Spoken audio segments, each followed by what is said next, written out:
台北城市博览会明仔载开幕，市长郭文地甲副市长黄珊珊今仔先开记者会。民进党台北市长参选人陈时中今仔是去参观一个女人艺术的展览，表示对女性的支持。国民党台北市长参选人蒋万安嘛讲，伊会推出具体政策来争取女性选民的支持。台北是一个什么样的城市？ 用鸦片、用舞蹈、用上清白展览，向大家详解台北市。怎么看待这个展览？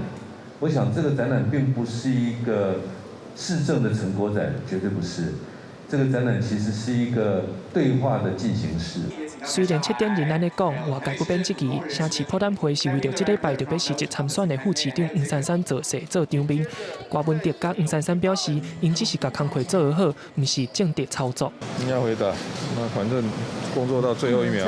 对，每一天都要把最后的工作做好。陈博士我督导的工作，在他开幕之后，就算是阶段性任务完成。面对记者问讲，敢有邀请蒋万安陈市长参加城市博览会，黄珊珊表示，只要是台北市民拢欢迎因来。不过当时时间伫松山文创园区参加活动的陈市长表示，伊并无接到邀请。我相信我会去看，但目前没有收到邀请。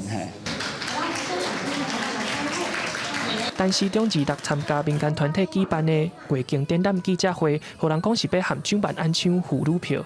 没有跟谁来抢了哈，那妇女都是我非常重视的。好，那希望能够得到妇女的认同，也是我一向的主张。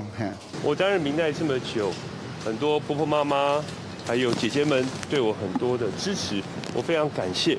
而且妇女朋友也是我一直以来参与公共事务往前迈进很大的动力之一。蒋万安表示，伊会用具体的政策，亲像2个提出的育儿政策，来争取妇女朋友的支持。记者林书豪、小桂林、曾派文台北。